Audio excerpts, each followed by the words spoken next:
Hey guys, what's up? Welcome back here to today's edition of the Fishing Teacher, and really appreciate you guys swinging by the channel to check out today's episode. And guys, one of the things you're going to notice on all my channels over the next month or so is we're going to be doing a lot of jerkbait videos. I want to get you guys prepped for jerkbait season, which really, in my opinion, sort of begins in November. So we're going to do a lot of stuff on jerkbaits because jerkbaits are extremely complex. There's a lot to them. A lot of people try to oversimplify jerkbait fishing, which you're never going to do any good if you do that. You've got to understand the nuances of it.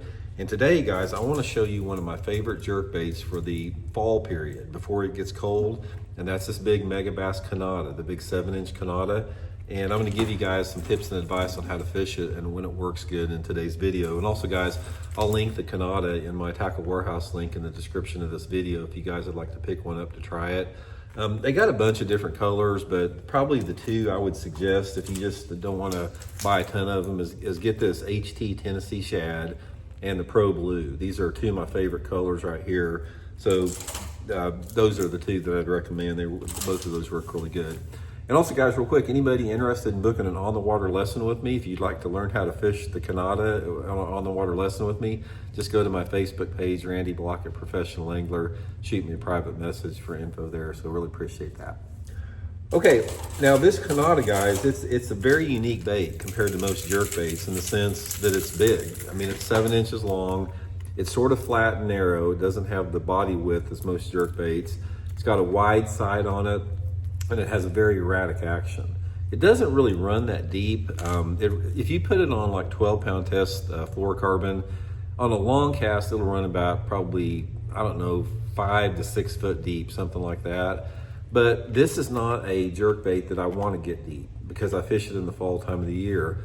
So I'm concentrating more on sort of those shallow to mid-range fish. I'm really looking at trying to catch fish on the Kanata in less than 10 foot of water. So the bottom depth where I'm fishing is going to be less than 10 feet most of the time when I'm fishing the Kanata, simply because of the characteristic of the bait, the aggressive action it has and the depth that it runs. But the advantage of the Kanata is the size and the profile and the action to it. This is what generates a strike in the fall time of the year from this jerkbait better than anything else. It's a large bait. It provides a big meal for the fish. It's aggressive and it's really good on active fish. Okay, so let's talk a little bit about how you want to fish it and what you want to look for. This is the only jerkbait I fish with a bait cast. If you guys have watched my videos, you guys know that I use a spinning rod all the time for my jerkbait fishing. This is the exception because this bait weighs probably an ounce or so. I fish it on a usually like a 6'11" medium action. The one that I use for it is like that Megabass 110 special or the jerkbait special. It's probably a little bit light for that bait, but one of the reasons I like that rod, and I want a rod less than 7 foot, is if you try to fish a jerkbait on a rod that's 7 foot or longer, it deadens the action on it. You can't get the quick snap of your wrist. So just try to go with some type of a medium or maybe a medium heavy in less than 7 foot. 6.5 to no more than 6 foot, 11 inches is going to be the rod you want to use. And most of the time with this bait, I'm using 15-pound test Seaguar and Vizex fluorocarbon line for the technique that I want to talk about today. Also, on the jerk of it, guys, it's a little bit different because I don't work this bait like I do a typical jerk bait. I mean, I work a jerk bait a lot of different ways, depending upon the water temperature and that type of stuff. But on the Kanata, I'm working it pretty fast. I'm not stopping it. I'm going boom, boom, boom, boom, boom, boom. Boom, boom, boom. I don't want the bait to stop very long because this is such a big bait. I don't want them to get a good look at it. So I'm jerking it down there and I'm working it through the water column pretty fast like that. So I'm not jerking it down and letting it set and jerking it again and letting it set. I'm keeping it moving all the time like that. Again, because I want to generate the reaction strike. I don't want the fish to get a good look at it.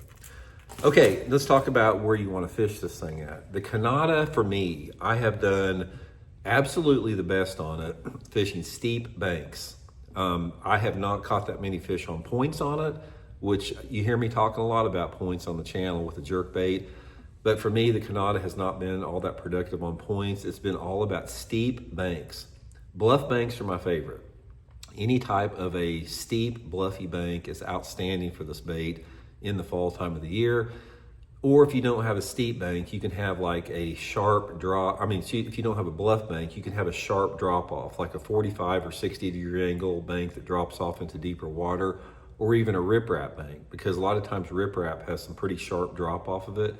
But you want to concentrate on banks that have over a 45-degree angle on it. And like I said, my favorite is bluff banks, rock transition areas on bluffs like that, main lake or creek, it doesn't really matter. And you need to have water visibility. You need to have really at least a couple feet of visibility. I like sort of that 2 to 4 foot visibility is about perfect.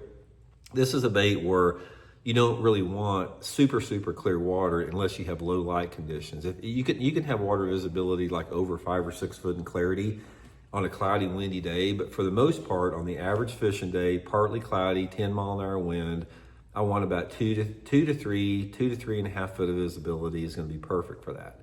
Water temperatures for this particular bait is going to work best when that water temperature is anywhere between, say, 55 to 70 degrees. There's a pretty good window.